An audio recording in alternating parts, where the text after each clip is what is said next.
This episode of Soldier Knows Best is brought to you by Harrys.com. Now, did you know the month of November is upon us? And if you're looking to grow out an epic beard or a mustache, Harrys.com has you covered because they're the official partner of November. And the starter kit starts at just $15. So for $15, you can get the razor, 3 blades, and also a choice between their shaving cream or their new shaving foam gel. Now, I love the foam gel because it's just the sensation that it gets on your skin is very nice and cool to the touch. Then when you combine that with their new aftershave moisturizer, you're looking for a very nice experience while shaving. And so go to Harrys.com and save $5 if you use the coupon code SOLDIER. Again, that's HARRYS.com, Harrys.com, and save $5 just by using the coupon code SOLDIER and change the way you shave forever. Hey, what's up guys, Soldier Knows Best here. Call of Duty Advanced Warfare, the latest game in this series of games that Call of Duty releases once every year. Now this game is promising to be bigger and more over the top because you have more abilities that's going to add to not only the campaign but also the multiplayer aspect, where you can do a ton of different things that you've never been able to do before in the Call of Duty games. And this is just my first 24 hours with the game. I just want to give some impressions on people who are thinking about buying this game or just sticking with the last year Call of Duty game or going with something else. Now the biggest change coming to Advanced Warfare is the exosuit. This is a suit that you can put on and it's modified for different situations. There are different suits that you can acquire, and these suits will allow you to jump higher, to be able to pull out a riot shield, to be able to yank a door off of a car and do different things like that to give you these superhuman abilities. And it's very realistic because there are already militaries that are practicing and working with this type of technology, trying to get it to the real battlefield. So Call of Duty is not too far off from what the future of military combat will actually be.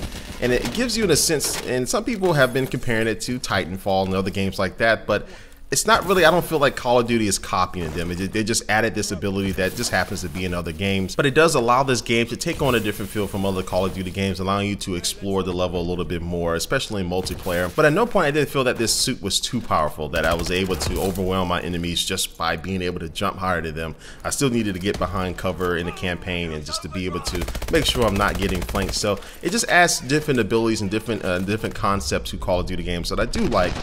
But for the most part, the campaign has been, I'm trying to figure out a word to describe it. I don't want to say stale, but it hasn't been exciting, and that's kind of crazy because this game I've been able to already, just in my early parts of playing it, jump on the highway and jump into a truck and jump back and forth between different cars and shoot people and yank the driver out of it. Now I've been doing exciting things, but as I was sitting there playing it, like I didn't like say wow or anything like that. And I think that's partly because Call of Duty is released every single year, and for some reason I felt like I've already done that before, even though I don't think I have. But because you play this game on a yearly basis, you don't have a chance to actually miss it.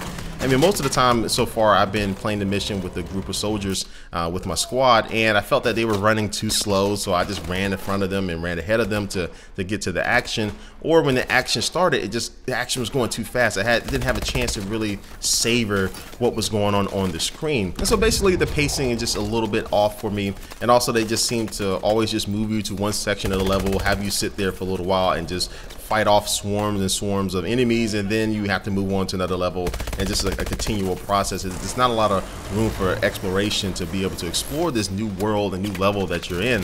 But there are some good things with Call of Duty Advanced Warfare, at least with the campaign. Visually, the game is improved. It is the best looking Call of Duty game to date, and that's easy to say about every single game. But they have made a lot of new improvements, especially to the particle effects, especially look at fire or smoke or sparks and things like that. They all look very impressive. And so visually, this game looks like last year's Call of Duty running on the PC with all the graphic settings turned to the max. So again, it still has a little ways to catch up to Battlefield and also other next generation games like the new Grand Theft Auto 5, which is getting ready to release for the Xbox One and PS4, which looks absolutely amazing, where the Call of Duty franchise just needs to really step the graphics department up just a little bit. I see improvement, but they can definitely take it a step further.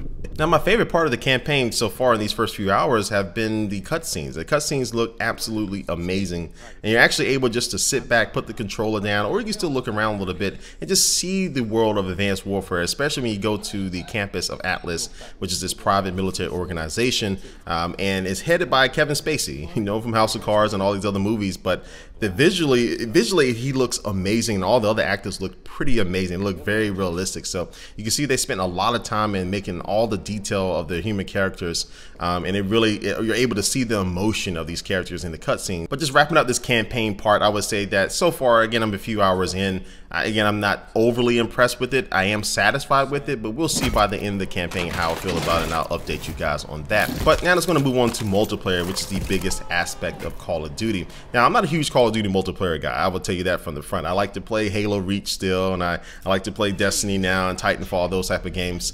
So I'm not a huge Call of Duty addict, so don't expect me to be able to break it down like that. But I can say that I had the most fun playing this multiplayer in Call of Duty Advanced Warfare that I've had over the past couple years. And the biggest reason for that is because you have the exosuit now in multiplayer.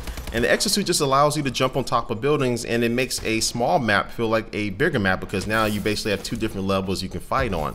So you can jump up to get an advantage to fight somebody who's down below, or you can jump down to try to get away from somebody who's up top, and really have a different way to be able to maneuver around the enemy, and also to get to a different vantage point that will allow you to pull out your sniper rifle or to be able to take out the enemy in a unique way. And so this causes you, while you're playing it, to be looking up and down no matter where you are, because you are not safe if you're just ducking behind a wall anymore. You have to be able to make sure you're not in line of sight for anybody that may be running across the roof. Now, gameplay itself, as far as the mechanics and everything like that, are very easy to pick up on. I felt like I was able to jump into Call of Duty and not be the best, of course, but just to be able to start playing the game comfortable after a few matches. And you have a ton of different options, of course, to choose from, different match types for every single person out there, whether you just want to do team deathmatch or capture the flag or domination. And also you have the freedom of customization of your character in the Advanced Warfare that you've never seen before in a Call of Duty game. You can really, kind of tinker their uniform and tinker their armor, tinker everything to really make it your own. But the question that people are asking themselves is whether or not they should throw down another $60 for this Advanced Warfare game. Every year you're asked to pay